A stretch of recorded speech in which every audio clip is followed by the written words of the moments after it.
Касательно звучащих в социальных сетях предложений сделать русский язык официально вторым государственным языком в Казахстане и закрепить его статус как второго государственного языка в Конституции. А пусть сначала в России закрепят в Конституции и официально вторым государственным языком сделают казахский язык. Вот тогда и поговорим.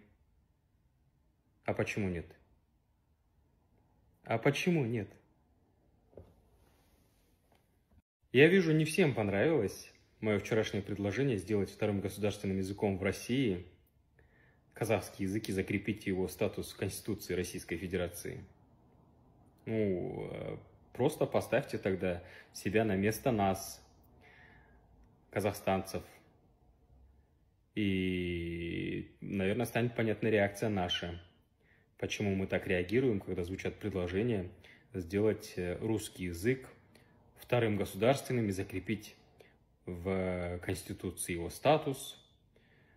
И вообще про русский язык я хочу прямо подчеркнуть очевидную вещь.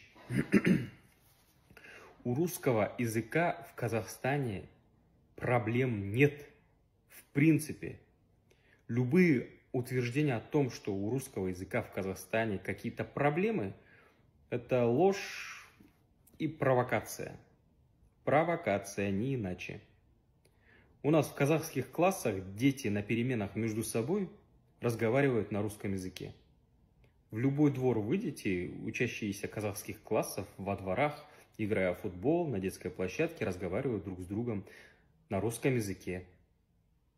Русский язык, он широко развит в Казахстане. Чтобы и утверждать, что русский язык как-то надо защищать, придавать ему какой-то статус, это все высосано из пальца, а если не высосано из пальца, значит за этой идеей стоят какие-то конкретные интересанты, которые через идею закрепления статуса русского языка как государственного в Конституции продвигают откровенно провокационные какие-то посылы, какие-то провокационные смыслы с далеко идущими не очень хорошими последствиями. Русский язык широко распространен в Казахстане просто потому, что у каждого ребенка сейчас есть смартфон, в котором есть YouTube. Весь YouTube наш, по крайней мере, в нашем регионе, в регионе Центральной Азии, в регионе СНГ в подавляющем большинстве говорит на русском языке, поэтому любой ребенок, даже не пойдя в школу, говорит сейчас на русском языке. Поэтому, напротив, казахский язык надо продвигать, казахский язык надо в Казахстане защищать и активно культивировать его популяризацию.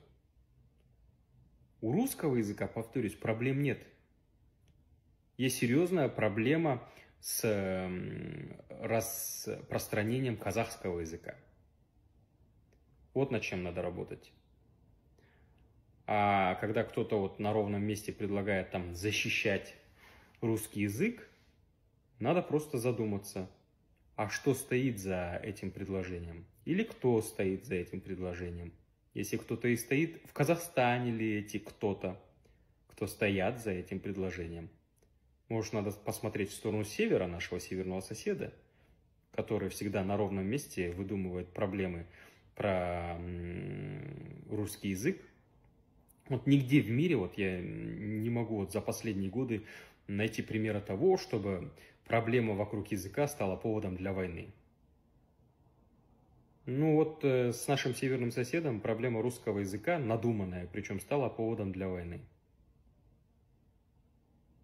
А в Казахстане у русского языка проблем нет, чтобы говорить о том, что ему надо какой-то государственный статус придавать. Теперь касательно того, неге мен қазақша сөйлемеймін. Ана комментарийда жазып отыр ғой, қазақша сөйлеңдерші деп. Енді қазақша сөйлейтіндер, қазақ тіліне жаны ашып жүрген адамдардың бәрі, мына мәселе, мен орысша айтып кеткен мәселелердің бәрін менсіз ақ түсініп отыр. Мен орысша айтып жатқан мәселелердің бәрі мына орыс тілді қазақша түсінбейтін адамдарға арналған. Солар түсінсін, солар ұқсын деп айтып жатырмын орыс тілінде. Бізге қазақша сөйлейтіндерге, қазақша білетіндерге бұның бәрін түсіндіру керек емес, бұны біз оларсыз ақ түсініп отырмыз. Бірақ енді Қазақстанның патриотымын, Қазақстан деп жүрген, бірақ қазақша түсінбейтін азаматтарымыз көп. Осындай провокацияларға қарсы шығып жүрген, бірақ қазақша сөйлемейтін азаматтарымыз көп. Соларға арналған мына барлық орысша тіл мәселесіне қатысты айтып жатқан сөздерім. Қысқаша айтарым сол.